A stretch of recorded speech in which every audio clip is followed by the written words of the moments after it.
Well, one half of the semifinals are set at Wimbledon, and we've got Alcaraz, Fritz. I think a matchup a lot of people saw coming. So we're going to break this matchup down, look at the previous matches, look at the head-to-head, and get into a prediction of what's going to happen.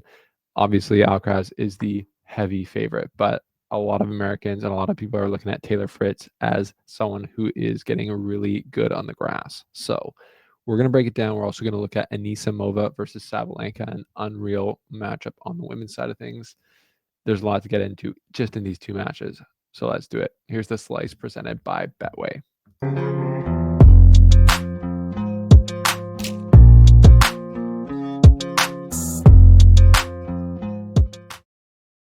All right, welcome back to the slice. If you're new here, thanks for subscribing. We just had Carson Branstein on the show. I will start getting that right consistently.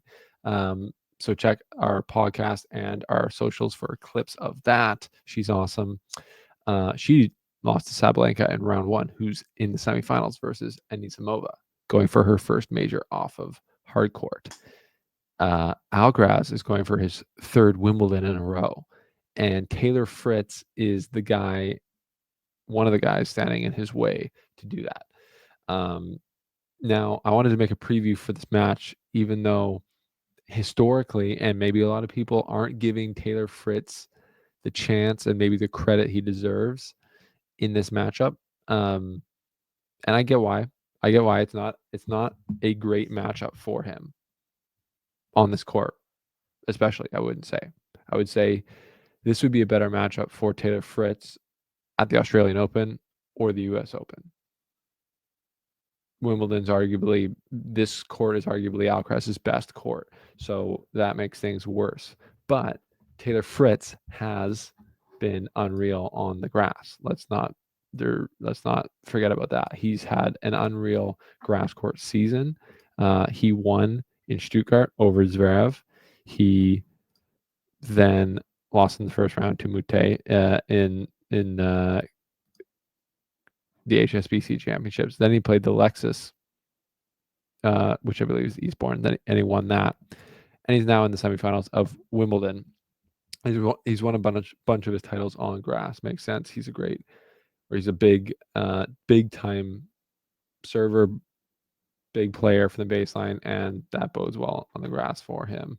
So yeah, he's got the weapons to disrupt Alcaraz, but so does a lot of the top 50. And this isn't a dig on Fritz, but and when I bring up the points that I'm going to bring up, this is not a dig on Fritz. Literally anyone, including Djokovic and Sinner, I would be looking for ways that they could beat Alcaraz at Wimbledon because they're not super obvious. Because Alcaraz has won the last two Wimbledons over Novak Djokovic in the final. That's kind of like the hardest thing to do in the world of tennis. So Alcaraz right now is the man to beat at Wimbledon. And Taylor Fritz, when you think about his path to the final, just beat Khachanov.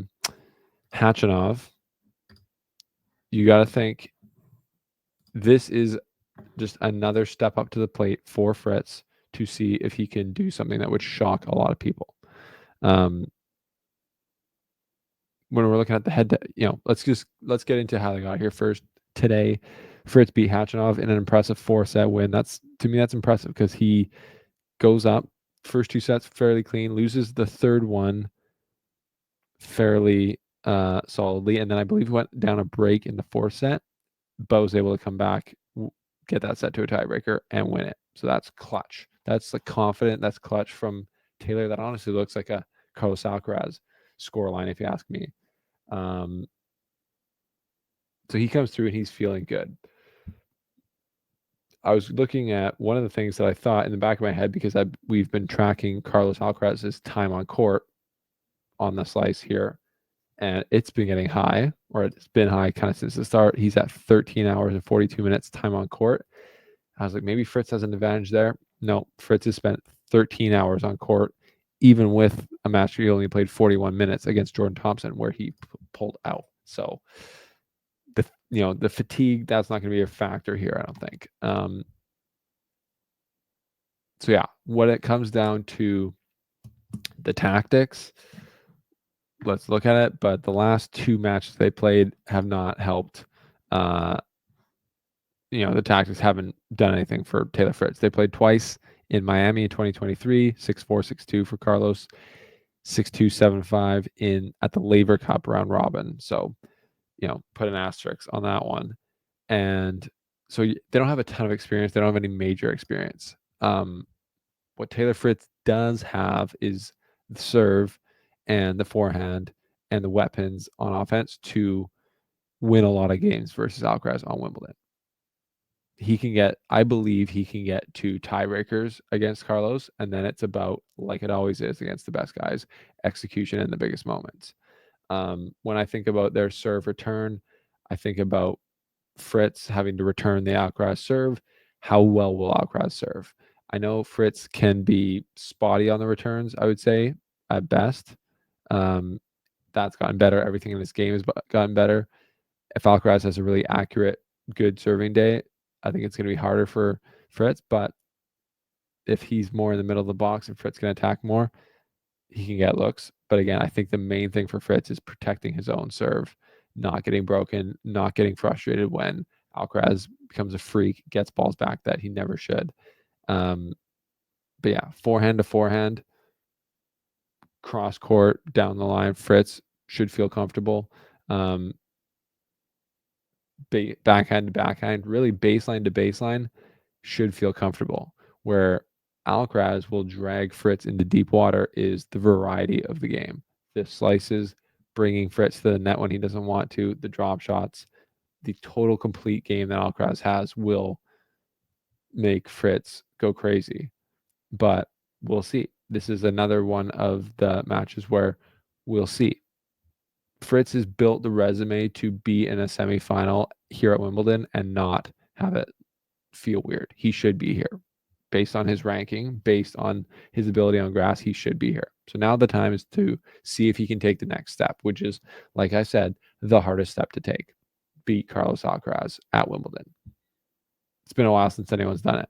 So this kid is going to not be willing to give that up without a fight. But we all know Carlos Alcaraz can have dips. So can Taylor Fritz win a tight set where maybe Alcaraz isn't dipping in a tiebreaker? Can he capitalize on a set maybe where there is a dip? Can he get something out of the match that's like a flip of the coin? These are the big questions I have going into this. The other question is just like, how well will he respond to the variety from Alcaraz? Coming forward, not on his own terms, coming forward at all. Fritz doesn't really want to be there. Let's just be honest, especially against Alcaraz. And these courts at Wimbledon are not as fast as they used to be. They're always seemingly slower and slower. So really, it's going to come down to big time serve return battle, forehand. The rallies that are like 5-6 shots long, where there's a few shots and there's an opportunity to take a big cut, hit a winner, or make a move. How well will Fritz be able to execute on that and limit the unforced errors? It's going to be big. I'm picking Carlos Alcaraz to win this match. I think that's not a shock to anyone. But Taylor Fritz can definitely make this interesting. Alcaraz has had, if we just look at his path, he beat Fognini, Tarve, Struff, Rublev, Norrie, crushed Norrie. Has he been challenged by someone like Fritz? Not really. Has he lost sets here though? Absolutely. He's lost sets in 3 of the matches, and and against Fognini he went 5 sets. So Struff dropped the second set. Rublev dropped the first set in a tiebreaker, but again, those sets don't really matter. So Fritz is going to have to win 3 sets to win this match, which seems pretty unlikely to me, but I give him a puncher's chance because, like I said, he deserves to be there. He's got the game to hurt Alcaraz, but you got to do a lot of hurting in a match to beat him, especially at Wimbledon. So let's see. Sabalenka, Anisimova. what do you say about that matchup other than it's just a dream matchup? Sabalenka comes through the tournament as the number 1 seed, puts herself the tippy top end of another major. She's kind of the dominant. She's becoming a quite dominant world number 1 now. Final lost in Australia, final lost at the French. She's not going to want to lose this match, but she went 3 in her semifinal if we go there. So it's not like she's been absolutely invincible in this tournament. If we put that on the screen, her stats against Sigmund, where she lost the first set, 63% first serves won, only 33% on second serves. Net percentage wasn't high, 58%. I mean, it's good. You want to win, 58% of your points is a high percentage of winning any point, but at the net, not super high. She was broken 6 times, so 36 unforced errors to 29 winners. It doesn't feel like that's her best tennis, does it? Anisimova over Pavi, let's just call her, not Pavi G.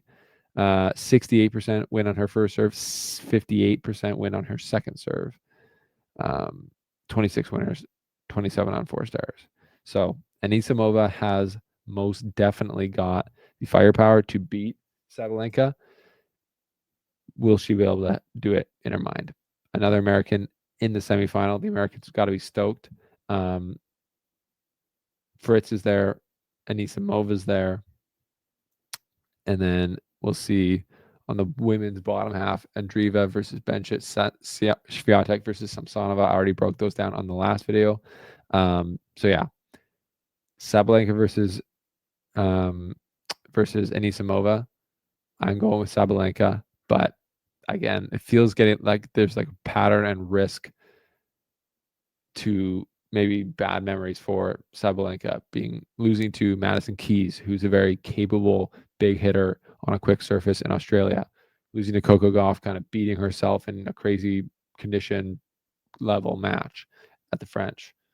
Anisimova feels a little bit like Madison Keys, not much to lose, big game, can definitely hurt Anisimova. It's going to be tough. I'm leaning Anisimova for sure. Alcaraz definitely. Those are my predictions. That's a preview of this first half of the semifinals. Can't wait till matches in the morning start. We see these matches go down.